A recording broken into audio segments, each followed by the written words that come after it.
അപ്പോൾ അത് ചക്കപ്പഴം കിട്ടിയിട്ടുണ്ട്. നമ്മൾ കണി വെക്കാനായിട്ട് ചക്ക ഇടാൻ പോയപ്പോൾ കിട്ടിയതാണ്. അപ്പോൾ ഇത് മൂത്ത ചക്കയായിരുന്നു. പക്ഷെ ഇതിന് നല്ല മധുരമാണ് ഈ ചക്കയ്ക്ക്. അപ്പോൾ ഇത് വെച്ച് നമുക്കൊരു ചക്കയുടെ ഉണ്ടാക്കാം. അപ്പോൾ ഈ ചക്കയൊക്കെ ഒന്ന് ചെറുതാക്കി അരിഞ്ഞെടുക്കണേ. ഞാനിതിപ്പോൾ കുക്കറിലേക്ക് ഇടുന്നില്ല, ഒരു പാത്രത്തിലിട്ട് വേവിച്ചാണ് എടുക്കണേ. അപ്പോൾ എളുപ്പം വെന്ത് കിട്ടാൻ വേണ്ടിയിട്ടാണ് അരിഞ്ഞെടുക്കണേ. കുക്കറിലിടുവാണെങ്കിൽ ഇത്രക്കങ്ങോട്ട് അരിയണ്ട. 2 കഷ്ണാക്കി ഇടുവോ അല്ലെങ്കിൽ മുഴുവനായിട്ട് ഇട്ടാണെങ്കിലും നമുക്ക് വേവിച്ചെടുക്കാം. അപ്പോൾ എല്ലാം ഇതേപോലെ തന്നെ അരിഞ്ഞെടുക്കാം.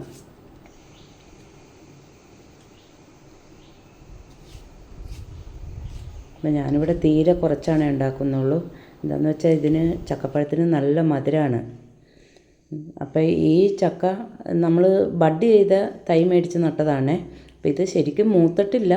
പക്ഷെ മൂത്ത് പഴുക്കുവാണെങ്കിൽ ഭയങ്കര മധുരമായിരിക്കുമേ. അപ്പോൾ ഒരു പാത്രം അടുപ്പത്ത് വെച്ച് അതിലേക്ക് ഒരല്പം നെയ്യ് ഒഴിച്ചു കൊടുക്കാം.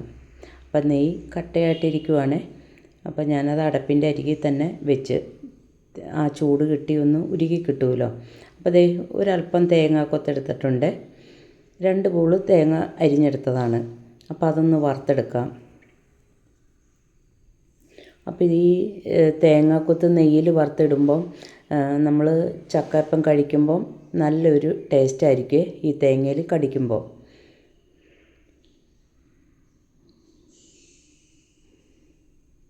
നല്ലപോലെ വറുത്തെടുക്കാം.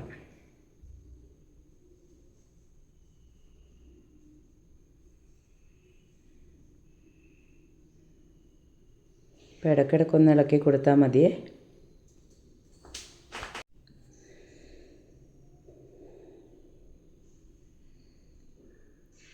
ഇടയ്ക്കിടയ്ക്ക് ഇളക്കി കൊടുക്കണേ.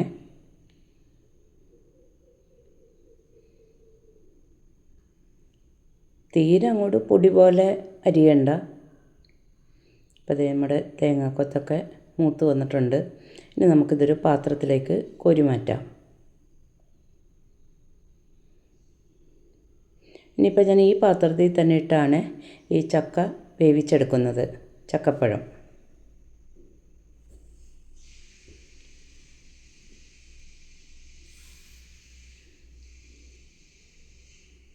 എല്ലാം കോരി മാറ്റാം.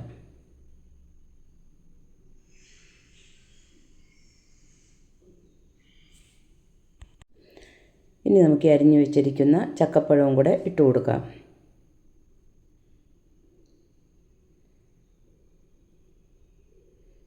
വളരെ കുറച്ചേ ഉണ്ടാക്കുന്നുള്ളൂ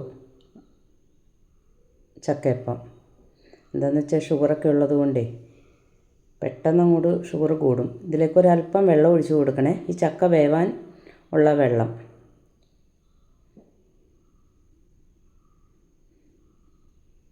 ഇനി നമുക്കിതൊന്ന് അടച്ച് വെക്കാം.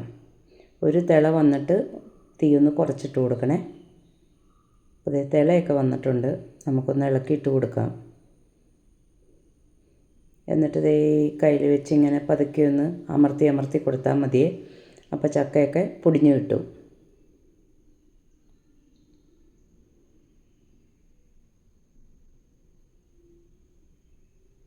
ഇനി ഒന്നും കൂടെ മൂടി വെച്ച് കൊടുക്കാം.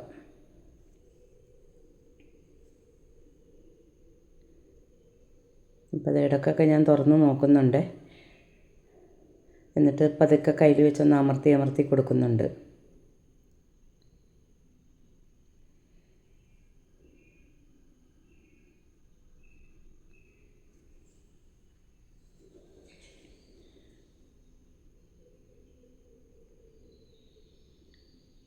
അപ്പോൾ നമുക്ക് ഒന്നും കൂടെ വെന്തോന്നൊന്ന് നോക്കാം, തുറന്ന് നോക്കാം.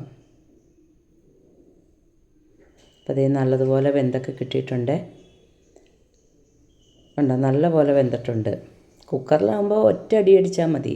ഇതിപ്പോൾ ഇത്രയും സമയമെടുത്തത് വെറുതെ പാത്രത്തിലാലോ വേവിച്ചേ. അപ്പോൾ നല്ലപോലെ ഇളക്കിയൊക്കെ എടുക്കാം.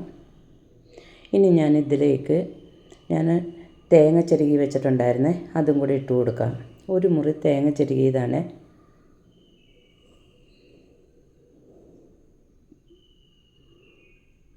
അതും കൂടി ഇട്ട് നല്ലപോലെ ഇളക്കി കൊടുക്കണേ. ഒത്തിരി അങ്ങോട്ട് വെള്ളം വറ്റിച്ചെടുക്കണ്ട, നമുക്ക് പൊടി ഇട്ട് കൊടുക്കണമല്ലോ. ഇനി ഇതിലേക്ക് ഞാൻ 1 സ്പൂൺ പഞ്ചസാരയും 2 ഏലക്കായും ജീരകവും കൂടെ പൊടിച്ച് വെച്ചിരുന്നതാണ്. 1 സ്പൂൺ പഞ്ചസാരയെ ഞാൻ ചേർത്തിട്ടുള്ളൂ. ശർക്കര ഉരുക്കി ഒഴിക്കേണ്ട ആൾക്കാർക്ക് ശർക്കര ഒഴിച്ചു കൊടുക്കാം. അപ്പം ഞാൻ ദേ ഒരല്പം നെയ്യും കൂടി ഇതിലേക്ക് ഒഴിച്ചു കൊടുത്തേ. അപ്പോൾ ആ കുപ്പിയിൽ നെയ്യ് ഉരുകാതിരിക്കുമായിരുന്നേ. അപ്പം ഞാൻ ആ ചൂടത്ത് വെച്ചത് കൊണ്ടാണ് പെട്ടെന്ന് ഉരുകി കിട്ടിയത്. എന്നിട്ട് നല്ല പോലെ ഒന്ന് ഇളക്കി കൊടുക്കണം. ഇനി തീ വളരെ കുറച്ചിട്ടാൽ മതിയേ. തീ ഓഫാക്കിയാലും കുഴപ്പമില്ല. ഇനി ഇതിലേക്ക് ആ തേങ്ങ വറുത്ത് വെച്ചിരുന്നതും കൂടെ ഇട്ട് കൊടുക്കാം. ഇനി നമുക്ക് തീ അങ്ങോട്ട് ഓഫാക്കാം. എന്താണെന്ന് വെച്ചാൽ അല്ലെങ്കിൽ അത് വെള്ളം അങ്ങോട്ട് വറ്റിപ്പോവും. നമുക്ക് പൊടി ഇടുമ്പോഴത്തേനും പൊടിയൊന്നും അലർന്ന് കിട്ടില്ല. ഞാനപ്പോൾ ഇത് കുറേശ്ശെയാണ് ഇട്ട് കൊടുക്കുന്നത്. എന്നിട്ട് നല്ല പോലെ ഇളക്കി കൊടുക്കണം. അപ്പോൾ ഇനിയും നമുക്ക് വീണ്ടും കുറച്ചും കൂടി ഇടാം. അപ്പം ഞാനിവിടെ ഒരു 5 സ്പൂൺ അരിപ്പൊടിയാണ് എടുത്തിരിക്കുന്നത്. അപ്പത്തിന് പൊടിച്ച അരിപ്പൊടിയാണ്. വളരെ കുറച്ചേ ഉണ്ടാക്കുന്നുള്ളൂ. എന്നിട്ട് നല്ല പോലെ ഇളക്കി കൊടുക്കണം. നമ്മൾ പച്ചച്ചക്ക വേവിച്ച് കഴിക്കുന്ന പോലെയല്ല പഴുത്ത ചക്ക കഴിക്കുന്നത്. ഞങ്ങളിവിടെ കൂടുതലും പച്ചച്ചക്ക വേവിച്ചാണ് കഴിക്കണേ. അപ്പം ഇങ്ങനൊരു വീഡിയോ ഇടാമെന്ന് ഓർത്തപ്പോഴാണ് വളരെ കുറച്ച് മാത്രം ഉണ്ടാക്കിയത്.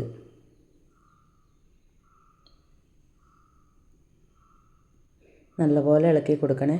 ഇനി ഇത് ചൂടാറിയിട്ട് കൈകൊണ്ട് ശരിക്കും ഒന്ന് മിക്സ് ചെയ്ത് കൊടുത്താലും മതി.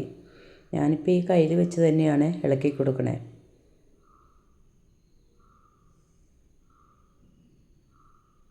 നല്ല ചൂടാണേ. അപ്പം അതനുസരിച്ച് ഇളക്കി കൊടുത്താൽ മതി.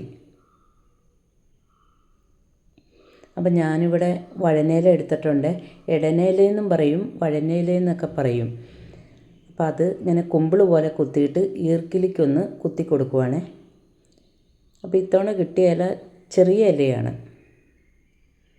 അത് കുമ്പിൾ പോലെ ഇങ്ങനെ കുത്തിയിട്ട് ഈർക്കിലിക്ക് കുത്തി കൊടുക്കാം. അതല്ലെങ്കിൽ നമ്മൾ അട ഉണ്ടാക്കുന്ന പോലെ ഇങ്ങനെ വെച്ചിട്ട് പരത്തിയെടുത്താലും മതി. അപ്പോൾ ഈ ഇലയിലുണ്ടാക്കുമ്പം ഈ ഇടനയിലേക്ക് നല്ലൊരു മണം ഉണ്ടല്ലോ. അപ്പോൾ ആ ഒരു ടേസ്റ്റും കൂടെ കിട്ടുമേ. അപ്പോൾ ഒരു പ്രത്യേക രുചിയാണ് ഈ കുമ്പിളപ്പത്തിന്. ഇതിപ്പോൾ ഈ കിഴക്കൻ മേഖലകളിലേക്കൊക്കെയാണ് ഇത് കൂടുതലും ഇല കിട്ടുന്നത്. ഈ മലയൊക്കെയുള്ള സ്ഥലങ്ങളിലൊക്കെ. നേരത്തെ ഞങ്ങളുടെ വീടിൻ്റെ ഫ്രണ്ടിൽ ഒരെണ്ണം ഉണ്ടായേ. അപ്പോൾ അത് ഈ പാടത്തിൻ്റെ ഇറമ്പാണേ. അപ്പോൾ ഈ വലിയ മഴയൊക്കെ വരുന്നപ്പോഴത്തേനും അത് മറിഞ്ഞ് വീണ് പോയി. ചോടോടുകൂടി തന്നെ മറിഞ്ഞ് വീണ്. പിന്നെ നമ്മുടെ അടുത്തുള്ള സ്ഥലങ്ങളിലൊക്കെ ഉണ്ട് ഇത്. അപ്പോൾ ഇത് കുമ്പിളിൻ്റെ ഇതിലേക്ക് നമുക്ക് ഒരേ സ്പൂൺ വെച്ച് കൊടുത്തിട്ടൊന്ന് അമർത്തി കൊടുക്കാം. സ്പൂണും കൊണ്ട് പതുക്കെ അമർത്തുവോ കൈ കൊണ്ടൊന്ന് അമർത്തുവോ ചെയ്താൽ മതിയേ. കയ്യിൽ ഒട്ടിപ്പിടിക്കുകയൊന്നുമില്ല. ഒട്ടിപ്പിടിക്കുകയാണെങ്കിൽ ഒരല്പം വെള്ളം ആ വിരലിലൊന്ന് തൊട്ടിട്ട് ഇങ്ങനെ അമർത്തി കൊടുത്താൽ മതി. അപ്പോൾ എല്ലാം നമുക്ക് ഇതേപോലെ തന്നെ കുമ്പിളിലാക്കാം.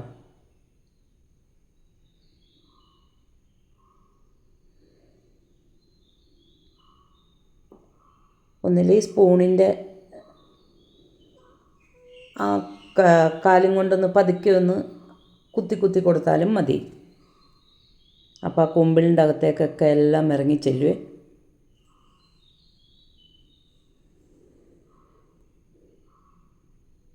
അപ്പോൾ ഞാൻ ഇഡ്ഡലി പാത്രം വെച്ചിട്ടുണ്ടായിരുന്നു വെള്ളം തിളക്കാൻ വേണ്ടിയിട്ട്. അപ്പോൾ അതിലേക്കാണ് ഇറക്കി വെച്ച് കൊടുക്കണേ.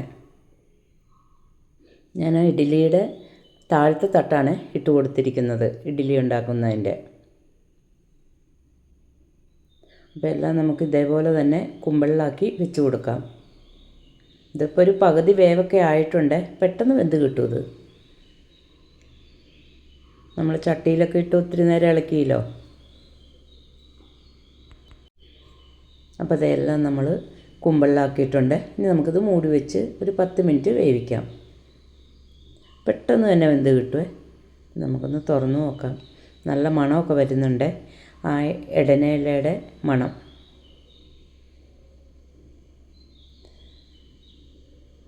അപ്പോൾ ഇതിപ്പോൾ ഇങ്ങനെ വെളുത്തിരിക്കുന്നൊന്നും നോക്കണ്ട, നല്ല മധുരമുണ്ട്.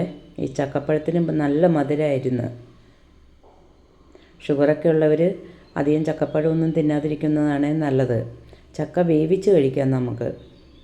ഞങ്ങളിവിടെ ഓരോ പിടുത്തം ഇങ്ങനെ എടുത്ത് വേവിച്ചാണ് കഴിക്കുന്നത്, ഫ്രീസറിൽ വെച്ചിട്ട്. ആ അരിഞ്ഞ് വെക്കുന്ന ചക്ക 1 വർഷം വരെ ഇരിക്കുവേ. അപ്പോൾ ചക്കപ്പഴം കിട്ടുമ്പം ഇതുപോലെ ഒന്ന് ഉണ്ടാക്കി നോക്കാനും മറക്കരുത്. അപ്പോൾ എല്ലാവർക്കും താങ്ക് യു.